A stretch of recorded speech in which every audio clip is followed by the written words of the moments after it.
ഇവിടെ കമ്പനിയുടെ പേര് കാണിക്കുന്നുണ്ട്, നമ്മൾ ക്രിയേറ്റ് ചെയ്ത വെച്ച കമ്പനിയുടെ പേര് കാണിക്കുന്നുണ്ട്.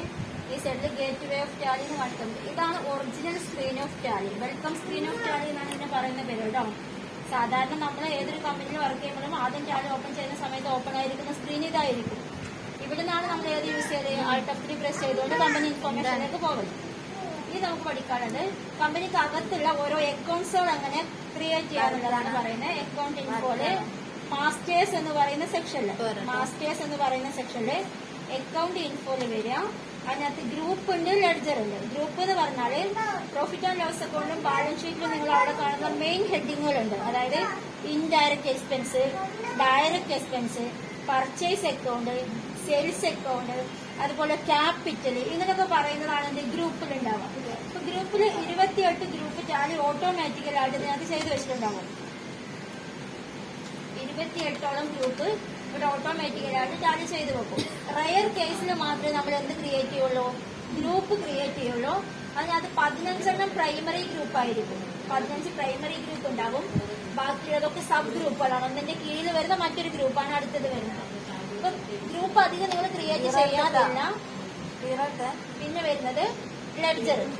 ഗ്രൂപ്പ് ആവശ്യമുണ്ടെങ്കിൽ മാത്രമേ നമ്മൾ ഗ്രൂപ്പ് ക്രിയേറ്റ് ചെയ്യുള്ളൂ. ലെഡ്ജർ എന്ന് പറഞ്ഞാൽ ബിസിനസ്സിനകത്തുള്ള കംപ്ലീറ്റ് ലെഡ്ജർ. നിങ്ങൾ അവിടെ ലെഡ്ജർ ഓരോന്ന് ചെയ്തില്ലേ, അതേപോലെ ഇവിടെ എന്ത് ചെയ്യണം, ഓരോന്നിനും ഓരോ ലെഡ്ജർ നമ്മൾ ക്രിയേറ്റ് ചെയ്യണം.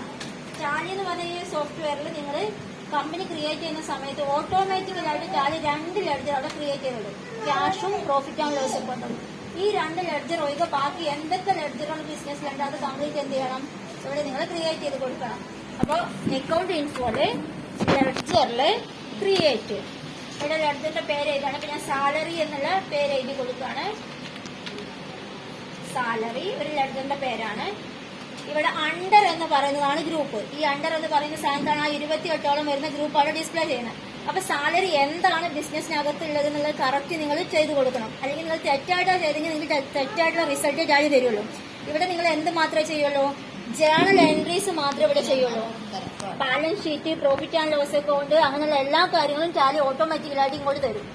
അപ്പൊ ഇവിടെ കറക്റ്റ് അതിന്റെ ഗ്രൂപ്പ് ഏതാണെന്നുള്ളത് കറക്റ്റ് ചെയ്ത് കൊടുക്കുക. സാലറി എപ്പോഴും ഒരു ഇൻഡയറക്റ്റ് എക്സ്പെൻസ് ആണ് ബിസിനസ്സിനകത്ത്.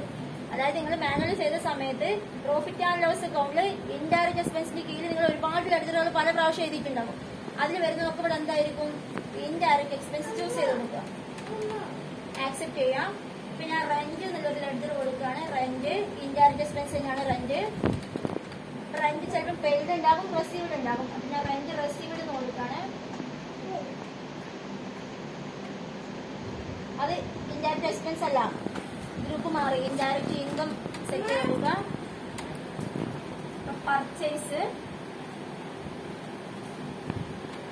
Purchase account. പർച്ചേസിന് സെയിൽസിനും ഒക്കെ ഇതിൻ്റെതായ അക്കൗണ്ട്സുകൾ ഉണ്ടാകും കേട്ടോ. ക്യാപിറ്റൽ, ഇപ്പൊ ഒരാളെ പേര് ക്യാപിറ്റൽ ആണെങ്കിൽ ക്യാപിറ്റലിന്റെ കോളം ഉണ്ടാകും. ക്യാപിറ്റൽ അക്കൗണ്ട് എന്ന് പറഞ്ഞിട്ടുള്ള ഗ്രൂപ്പ് ഉണ്ട്. അതിനകത്ത് അത് സെലക്ട് ചെയ്ത് കൊടുക്കാം. അതുപോലെ ബാങ്കറൊക്കെ വരികയാണെങ്കിൽ കനറ ബാങ്ക്,